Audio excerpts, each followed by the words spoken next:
Hola, everyone. So, today is the last day of the year, and I just wanted to make a quick video. So there's no production, not that there ever is a lot of production, but you know what I mean. I was reflecting a bit on the year that has gone by, and yes, I know everyone is talking about how horrible it was and how how we should all be happy we just survived. And yes, that's true, I agree.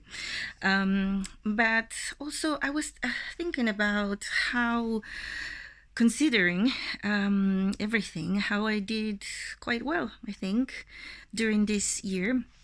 And I think that's due to the fact that I was lucky enough that I was doing my DBT therapy when all of this started. So I've talked about this a bit in other videos. I have completed my course of Dialectical Behaviour Therapy, which is a therapy that has been created specifically for people diagnosed with borderline personality disorder, which is what I have. Well, that's my diagnosis. And the fact is that thanks to all of the things that I learned in this therapy, I was able to cope, I think, quite well with everything that happened this year.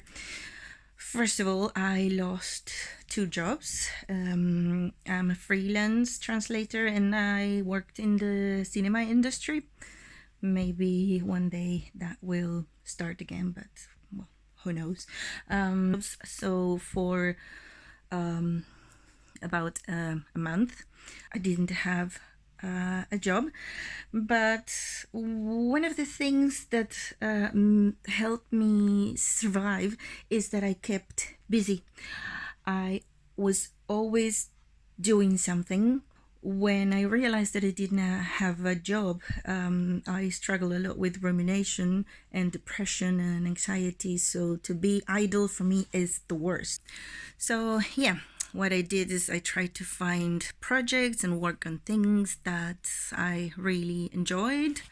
And I know I talked about this in the past in a video about some tips to deal with the pandemic when you're especially in a lockdown like now. Again, I'll try to leave the link for that video in case you're interested. But yeah, I started crafting again, which I love.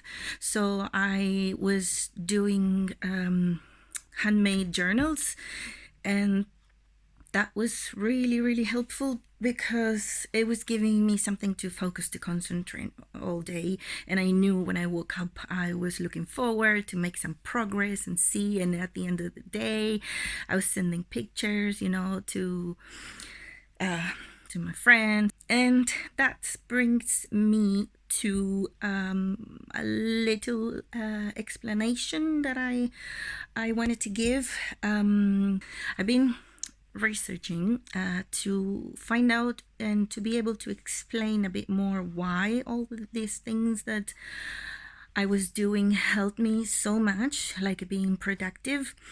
And it all has to do with, mainly with dopamine, which, as many of you might know, is the the hormone, one of them, related to this feelings of happiness. It's the hormone that produces these feelings of happiness, pleasure, and it's also contributes to motivation, focus. It helps you focus, and that's why dopamine, this neurotransmitter that is produced in the brain, that's why it's so related to productivity and motivation, because the brain releases dopamine when you expect a reward. So that's why, for instance, when you do activities like having your favorite food, or sex, or I don't know, shopping, or anything that you enjoy, this for instance, if your favorite food is cake, like me, even the anticipation can help raise the levels of dopamine. Like, for instance, if when I go past a bakery and I can smell, and that's, that beautiful smell that you associate with cake, then your brain starts producing more dopamine. And then when you eat the cake, then that reinforces things, because you get that reward, that reinforces your craving. And then it's like your brain knows that the next time that you eat cake, you're going to feel that. And this is why lots of people, we try to find those activities like in the short term. We try to if you're feeling down, you try to eat your favorite food, your comfort food. But the thing is that that's very short-lived. It doesn't actually last for long, and then you have the feelings of guilt and associated with eating things that are not exactly healthy for you. So the thing is that lots of people think that for to do things you have to feel motivated. And actually it's the way I discovered that I should do it is first to take action, and then I would by doing something would receive a reward, which is this dopamine release. And one of the things that I really love, that I talked about in this video before, is making lists. And by doing these lists, I was talking about how when you put a tick, or you cross something that you already did, then you get this feeling. And why does it make me feel so good? And it's that release of dopamine. And the thing is that one of the things that I learned in my DBT therapy is that something called opposite action. And this sounds simple, but it's actually not that simple. When you struggle with depression, you just want to stay in bed. And that's why people have been struggling so much with these things during the lockdown, because, you don't have these things that you do every day, that you go out, you have to have a shower, go out, go to work, interact with people, talk. And then when one day suddenly we're all at home, people without a job, it's like this vicious circle of, you don't have those things, and then you start getting depressed, and then you don't want to get out of bed. That's why it's been so hard on people.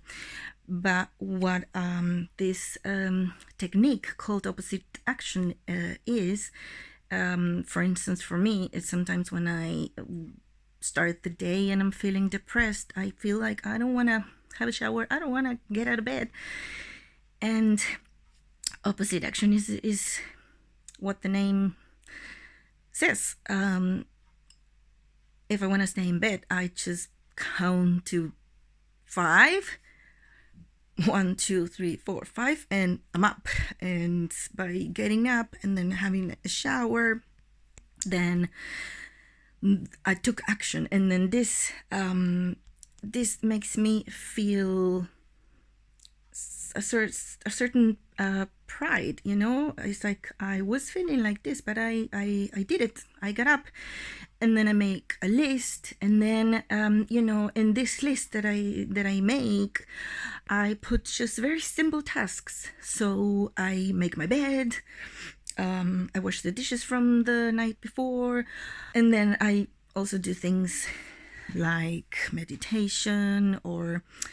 But the thing is that this circle of motivation is you take action, you get the reward, the dopamine reward, and then there's a reinforcement that you know when you do another task, you will get that again.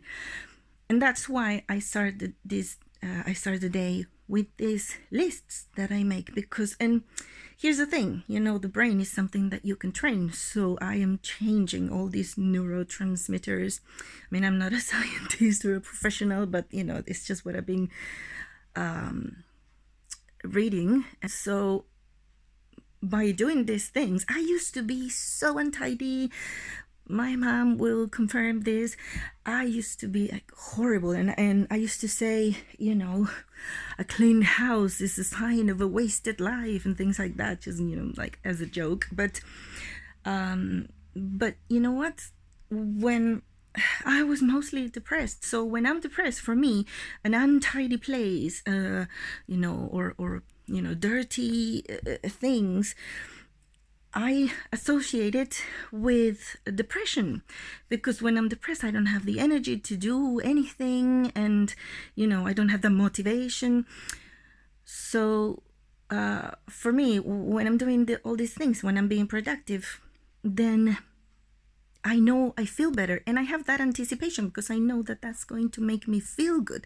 When I make the bed, when I tidy a bit, and then I look around at the flat and it looks so nice, and I open the curtains, and now all of these things I associated with something that is really good for me. Now I like tidying up, I like cleaning, because why? Not because I'm this, you know, neat freak, or because I know how it makes me feel good. So yes, I really recommend trying something like that. I don't know if I was able to explain it properly, but yeah, it's you know, obviously there are days that I don't feel like doing anything, and I just want to, you know, stay in bed and watch Netflix, and that's okay. That's where Sundays are for. No, actually, I don't have those days. I'm a freelance, so I don't have Sundays, Saturdays. I don't know. Yeah, I just wanted to talk a bit about that, and be grateful for this therapy that I did, for having learned so many things that helped me cope with this pandemic and all the feelings of frustration, sadness, depression. You know, like at the beginning, I was able to find a new job, and I've been working for 8 months with a new company translating. But at the beginning, you know, I started questioning everything. You know, I have no savings. I'm 40 years old. Well, actually, I turned 41 yesterday. And I don't have savings. I don't have like possessions. I can't even sell anything. And I was in a very low place when this whole thing started, and that's not a good thing. So I just decided to cut all of that and stop the self-judgment. Again, that is that I was able to do that thanks to therapy, because, you know, they taught me how